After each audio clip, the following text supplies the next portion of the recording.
Good morning everyone, কেমন আছেন সবাই? আশা করি সবাই খুব ভালো আছেন। তো চলে এসেছি আবার একটা নতুন ব্লগ নিয়ে।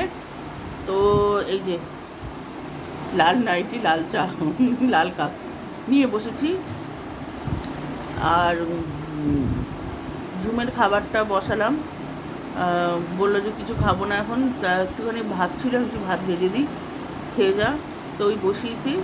ও যাবে আজকে কলেজে, প্র্যাকটিক্যাল আছে, একটাই আছে ক্লাস, না হলে আজকে যেত না, প্র্যাকটিক্যালটা মিস করতে চায় না, তো ওই জন্য ও যাবে। তো ঝুমও রেডি হচ্ছে।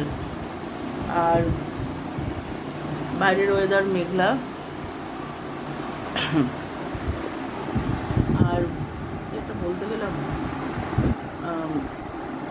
ও এখনও বাজারঘাট কিছু হয়নি, বসে আছি। বাজারঘাট হোক, তারপর দেখছি কী রান্না করে নেবো। তো বন্ধুরা, টিফিন নিয়ে চলে এসেছি। ওইটুক টিফিন করতে গিয়ে গরমে আমার হালাত খারাপ হয়ে গেছে। করেছি গোলা রুটি, শসা, পেঁয়াজ, লঙ্কা টঙ্কা দিয়ে করেছি। আর মাকে পেঁয়াজ ছাড়া করে দিয়েছি, শসা, কাঁচা লঙ্কা, ধনেপাতা এইগুলো দিয়ে করে দিয়েছি। আপনাদের দেখাচ্ছি। এই যে গোলা রুটি, এই খেয়ে তারপর যাবো রান্নাঘরে কাজ করতে। হ্যালো এভরিওয়ান, কেমন আছেন সবাই? আশা করি সবাই খুব ভালো আছেন। তো আজকে রথ, আজকে আমি 2-3 দিন আগে ব্লগ করেছিলাম, আর করিনি। তো আজকে অনেক বেলা হয়ে গেছে, প্রায় 1:30টা বাজে, এখন থেকে ব্লগটা শুরু করছি। আজকে আমাদের মন্দিরে ঠাকুরকে ভোগ টোগ দেওয়া হয়। তো নিচে ছিলাম এতক্ষণ, এই জন্য সকাল থেকে আমি ব্লগ করতে পারিনি। ওই হাতে হাতে হাতে হাতে আমার ননদ ভোগ রান্না করছে, তো ওর হাতে হাতে হাতে হাতে আমি আর আমার যা ছিলাম। তাই এখন ওপরে এসেছি।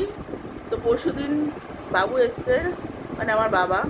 আজকে আপনাদের আমার বাবার সাথে আলাপ করাবো। আমার বাবা, নাও বলো। নমস্কার। আজকে রথের দিন, শুভকামনা করছি। ভালো থেকেন, ঠিক আছে? ধন্যবাদ। ধন্যবাদ। তো চলুন নিচে যাই। ওপরে চলে এসেছিলাম একটু, ননদান ঠেকাবে আমাকে, বলে তুমি কেন ওপরে চলে গেছো, বকা দেবে।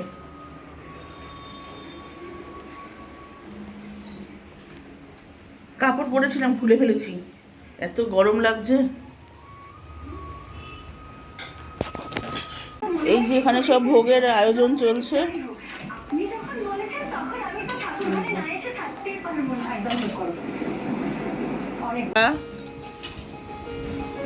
এই যে তরকারি কাটছে,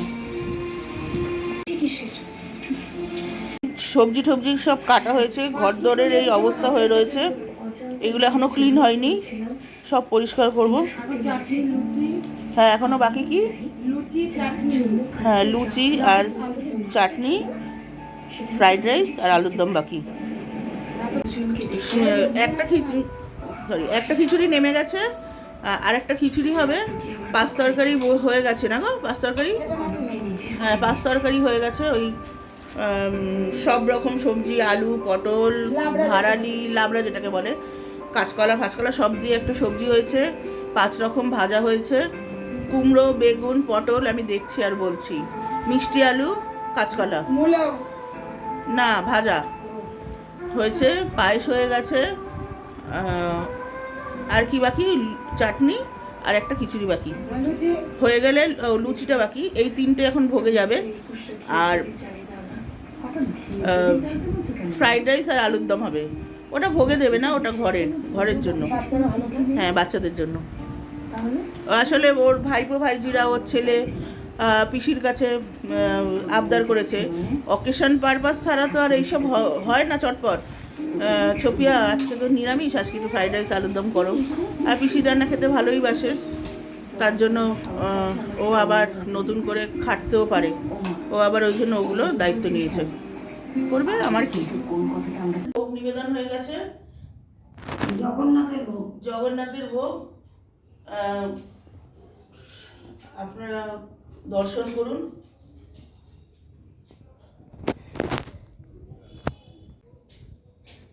এই যে মা এখানে গীতা পড়ছেন, এবার একটু নাম কীর্তন হবে। আপনারাও ঠাকুর আমাদের দর্শন করুন, যে আমাদের ভোলানাথ এই জগন্নাথ আচ্ছা, পঞ্চপ্রদীপটা জ্বলছে না কেন?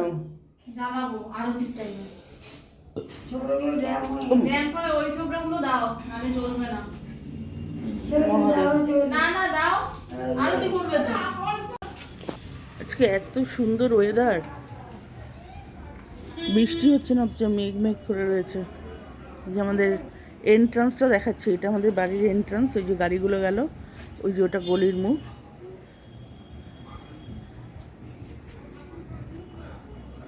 ওই সেই পাঁচিল দেখা যাচ্ছে। এক সেকেন্ড, অত দূর আমাদের বাড়িটা।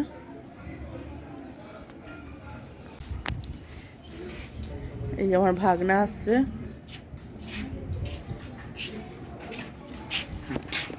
মুখটা দেখাও, ছোট মুখটা দেখাও।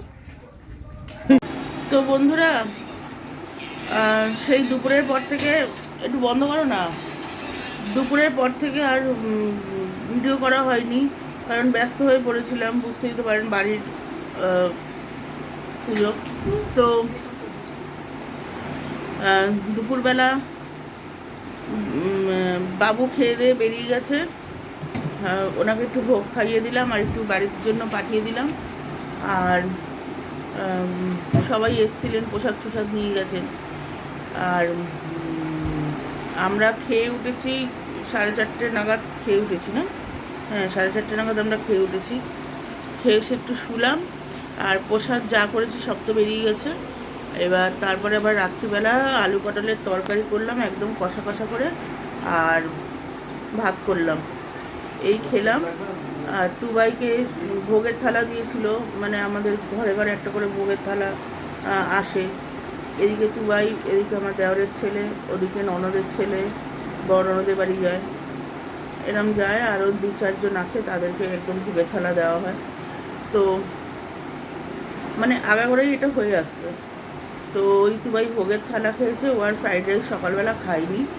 তো রাত্রিবেলা ও খেলো ফ্রাইড রাইস, ও আর ভাত খায়নি। ও ফ্রাইড রাইস আলুর দম খেলো, আর আমরা ওইটা খেলাম, ভাত খেলাম। খেয়ে দিয়ে এই উঠলাম, উঠে চুল বাঁধলাম। এবার বিছানা ঝাড়া হয়ে গেছে, মশারিটা টাঙাবো, একটু স্নান করে শুয়ে পড়বো, গা হাত পা দিয়ে শুয়ে পড়বো, ঠিক আছে? তো বাবু খুব ভালো ভোগ খেয়েছে। ওদিকে মা, ভাইয়ের বউ, ভাইয়ের ছেলে, ওকেও ইয়ে পাঠিয়ে দিয়েছিলাম, ফ্রাইড রাইস পাঠিয়ে দিয়েছিলাম। তো বললো পিয়া খুব ভালো হয়েছে, তুমি রান্না করেছো? যে না, আমি তো করিনি, সব পিয়া করেছে, মানে আমার ছোটো ননদের কথা বলছি, ও করেছে। আগে আগে আমি করতাম, তখন অনেক অনেক হতো, সবাই থাকতো। আমিও করেছি কয়েক বছর, মানে আগাগোড়া করেছি বলছি না, কয়েক বছর আমি করেছি। তখন যা ফা সব থাকতো হাতে হাতে, তো করতাম। তখন আরও বেশি হতো, উনান পাততে হতো বড় করে। এবারে তো তোমার ইয়েতে ওভেনগুলোর মধ্যে করা হয়েছে। আর এখন আর আমি পারি না অত ভারী ভারী জিনিস নামাতে। তো হ্যাঁ, তখন তোমার অন্ন হতো, অন্ন, কচুর শাক, মোচা, পাঁচ তরকারি, কিচ্ছু বাদ যেত না। ভাজা, চাটনি, একটা আলাদা তরকারি, সব হতো। আবার খিচুড়িও হতো। এখন আস্তে আস্তে কমে গেছে, কারণ আমাদের বাড়িঘর নতুন করে হয়েছে। আগের বাড়িঘর ছিল পুরো খোলামেলা, নাট মন্দির ঠাট মন্দির সব ছিল, মন্দিরটা সামনে ছিল, এখন অন্য জায়গায় এই দিকটা হয়ে গেছে। তো এই কারণে জায়গা বাসাও কম, এখন অত লোকদের বলতে পারি না, কারণ মানুষ এলে তাদের তো একটু বসতে টসতে নিতে লাগে। ওই জন্য এখন আর লোকজন বেশি বলতে পারি না। ওই প্রসাদ পাঠিয়ে দিই বাড়ি বাড়ি, আর যারা প্রসাদ নিতে আসে আশেপাশের লোকরা, তারা তো এসে নিয়েই যায়। তো এই হচ্ছে কথা। তো ভাইয়ের বউটাও ফোন করেছিল যে দিদিভাই ভোগ খুব ভালো হয়েছে। ভালো লাগে শুনতে, কোনো কিছু যদি পাঠাই ভালো খেলে ভালো লাগে, এই হচ্ছে কথা। আর প্রসাদের তো আলাদা একটা মাহাত্ম্য আছেই, স্বাদ উঠবেই, এটা আমার বিশ্বাস। তো এই ভিডিওটা আর বড় করলাম না, এই ভিডিওটা আমি এখানেই শেষ করলাম। দেখা হবে একটা নতুন ভিডিওর সাথে। Till then take care, tata, good night.